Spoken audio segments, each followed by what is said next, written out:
Alright, these notes are for support 8.4. Alright, so the first one they want me to multiply. So since I got two polynomials here, they want me to FOIL. So I'm going to take the c squared times c squared, give me a c4. C squared times negative 2r squared is a negative 2c squared r squared.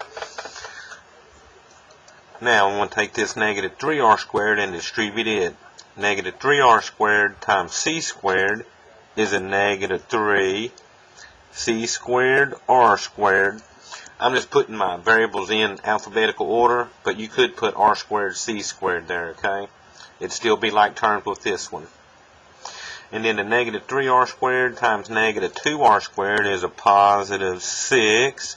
And then the r squared times r squared gives me a r to the 4th. Alright, so then we got to look and see if we got like terms, and I do have like terms in the middle, so I'm going to bring down my c to the 4th. My like terms, I got a negative 2c squared r squared, negative 3c squared r squared gives me a negative 5c squared r squared. Remember you're adding. And then at the end, bring down your positive 6r to the 4th. And then that is final answer. Alright, same thing here. We want to multiply. This time I got two terms times 3. So I'm going to distribute the a times all of these and then the negative 6.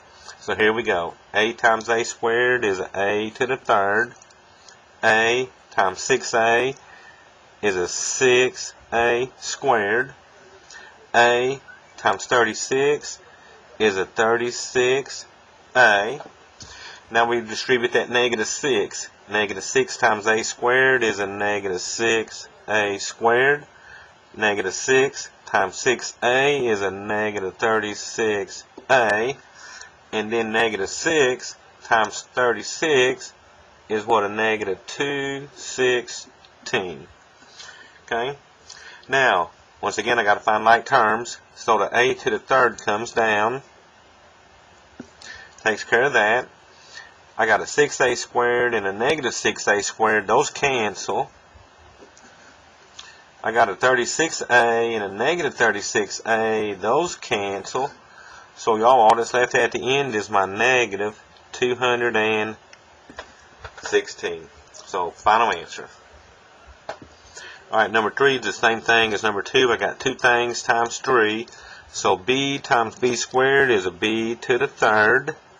B times a negative bd is a negative b squared d.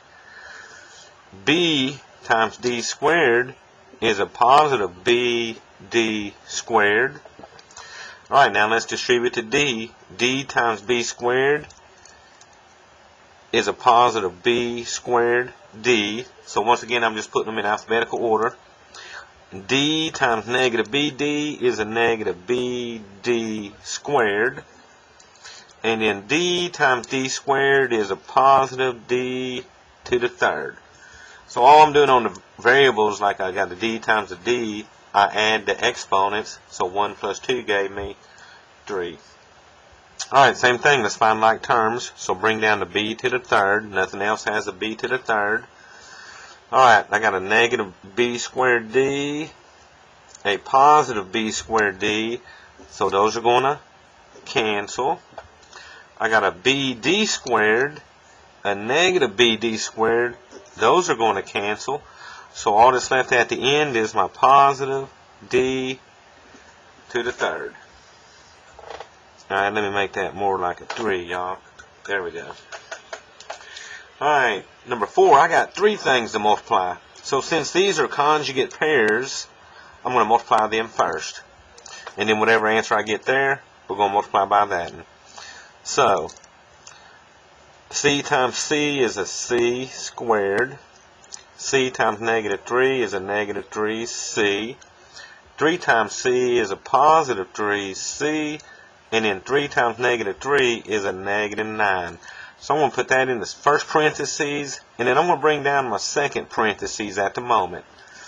Now, we're going to make this one shorter because we're going to add the like terms. So bring down the c squared. The negative 3c and the positive 3c cancel. So all that's left is the negative 9. Alright, then let's bring down our c squared plus 9. Alright, so now I got two things left. I'm going to FOIL this. C squared times c squared is a c to the 4. C squared times 9 is a 9c squared.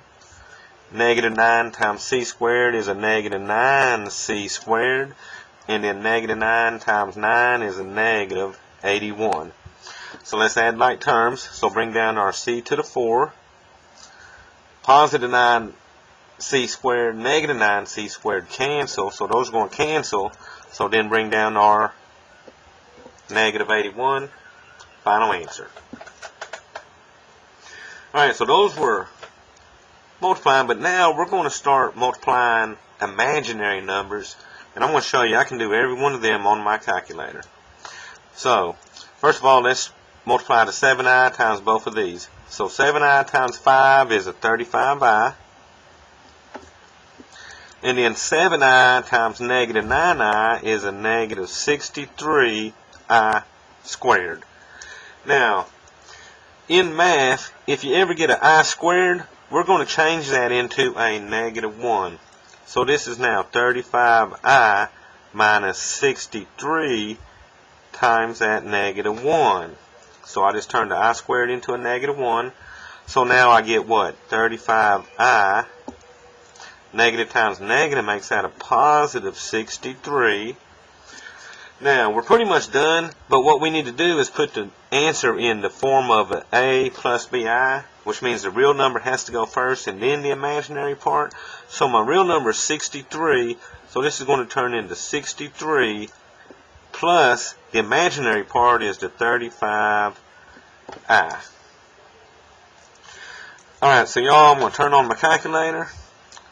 Now, to do these on the calculator, you got to hit the mode button and go all the way down here to where we got, let's go back up on mine, went too far. I'm going to go right where it says real, and I'm going to go to the right and highlight a plus bi and hit enter. So now a plus bi is highlighted. We can do these imaginary numbers. So hit clear.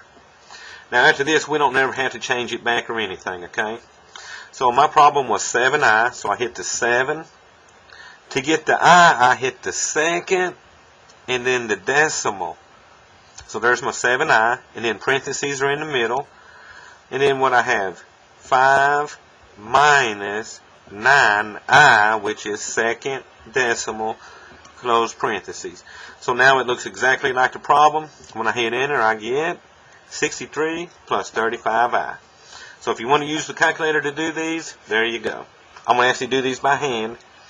So number 7, here we go. Negative 5i times negative 2 is a positive 10i. Negative 5i times 2i is a negative 10i squared. But remember, the I squared equals negative 1. So this is 10i minus 10 times negative 1, which will give me a 10i. Negative times negative makes that a positive 10. But remember, I need to write this as the real number first, followed by the imaginary number. So my final answer would be 10 plus 10i. Okay, y'all, that's the only thing on these. Just remember, when you get these I squareds, they got to be turned into a negative 1. So all that's happening is when you remove the I squared, all you're doing is changing the sign of the number in front of it. That was a negative 10i squared become a positive 10. Over here you had a negative 63i squared became a positive 63. That's all that little I squared is doing. Alright, now we're going to FOIL. So watch this one. 3 times 7 is 21. 3 times negative 8i is negative 24i. 4i times 7 is 28i. And then 4i times negative 8i is negative 32i squared. So remember, I squared equals negative 1. So we're going to get rid of the I squared by replacing it with that negative 1. So watch what happens. I bring down my 21. We got like terms in the middle.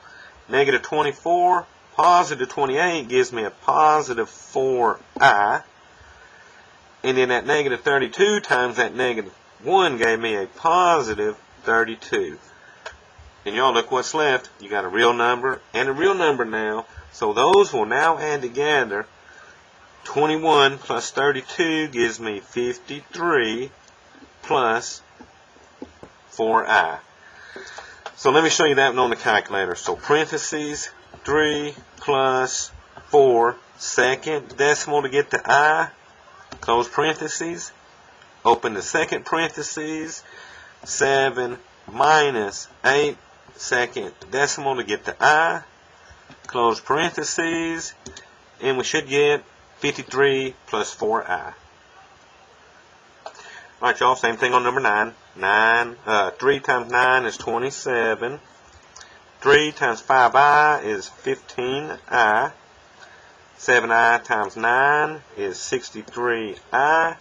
7i times 5i is a positive 35i squared.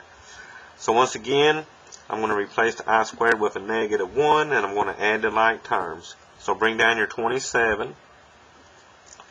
15 plus 63 give me what? 78i. And then 35 times negative 1 gave me a negative 35. So the I squared changed the positive 35 into a negative 35. And once again, I got numbers that I can add.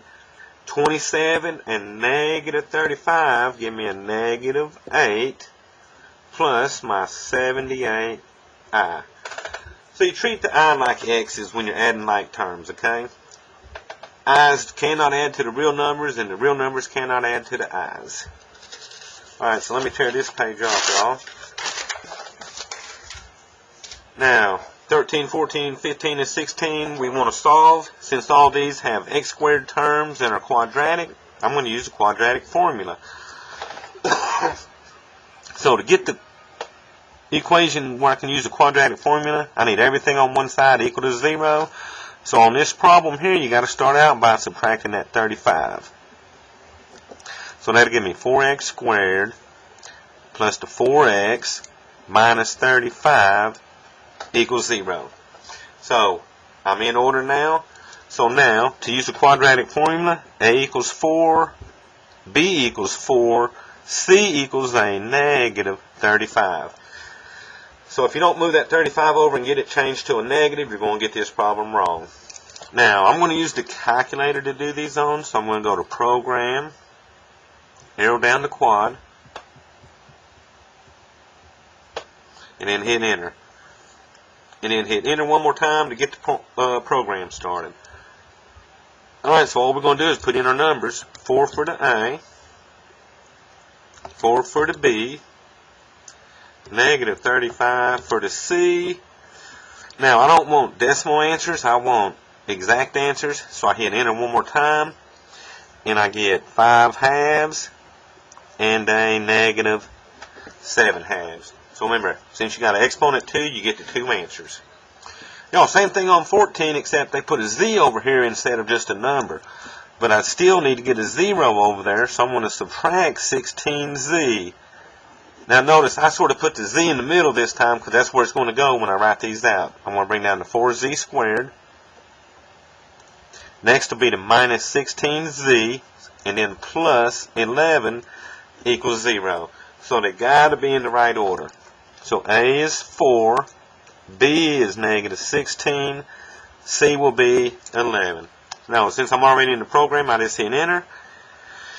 And it wants my A, which is 4, my B, which is negative 16, and my C, which was 11. So once again, if you didn't get that 16Z moved over, you would have had the wrong sign. Alright, so hit Enter. Remember, I don't want a decimal, so I hit Enter one more time. And I get what? 4. So since these answers are the same, I'm going to use the plus or minus square root of 5 all over 2. Okay, so the plus or minus is how I would write both of these answers. Now, if they wanted you to split this one apart, and they said your answer's in the right form, what they want you to do is take both of these and basically divide them by the 2. So the first part would be 4 divided by 2 would be a 2, plus or minus. Since this one has a 1 in the front, you really couldn't simplify that part, so it would stay as square root of 5 over 2. But y'all, I'm pretty sure it should take it as I did it in the first one. But once again, if it doesn't, you might have to split them apart. Alright, y'all, look at 15. It's already got everything on one side equal to 0. So A will be 1, B will be -1, and C will be 3. So since we're in the quad already, we hit enter. A was 1, B was -1, C was 3. Oh, so look, I got imaginary answers. That's got a capital I instead of the little fancy I, because when the program was made, they didn't have that option. So that capital I is the imaginary I. So notice what I get. I get 1 plus or minus I square root of 11 all over 2. Now these answers do have to be split up since they're imaginary. You got to have the real part, which is the 1 divided by 2, which is 1/2. That don't simplify. And then plus or minus, remember that's like a 1I squared of 11. So that's just going to stay square root of 11 over 2. And then they just sort of put the I at the end. Okay? So that's what you got to do when you split this apart. Put it into 2 separate fractions or numbers, and then throw that I at the end. Alright, then the last one said to use a quad. So remember, I need a 0 where that 1 is. So I'm going to subtract 1 from both sides. I get 2x squared minus 13x minus 1 equals 0. So A is 2, B is -13, and C is -1. Alrighty, y'all. So I'm going to do this one by hand. X equals negative B, which is -13, plus or minus square root B squared, which is -13 squared, minus 4 times A, which is 2, C, which is -1, all over 2 times A, which is 2. So that's going to make that a positive 13, plus or minus. 13 squared is 169. Alright, this end has 2 negatives, so that's going to be a -4 times 2 is -8. -8 times -1 is a positive 8. And then on the bottom, 2 times 2 is 4. So let's see, we get 13 plus or minus. We can add 169 and 8 and get 177 all over 4. Alright, so for me to go any further, this 177 would have to simplify. But y'all, that does not divide by any perfect squares, such as 4, 9, 16, 25, and so on. So that would be my final answer. So let's verify that. 2 was our A. -13 was my B. -1 was my C. So once I hit enter, I got my decimal answer. But remember, I hit enter one more time to get that radical. And they gave me 13 plus square root of 177 over 4. 13 minus square root of 177 over 4. But since we use that plus or minus there, it takes care of both answers. Alright, so y'all, the thing on these quadratic equations, if you got an x squared term like all these had down through here, since you got them x squared terms, you need everything on one side equal to 0. Then you can use your quad, and that calculator program is awesome to use on the quad, because it will give you decimal answers if those are needed, or the radical answers if they're needed. Alright, y'all, as always, good luck and see y'all later.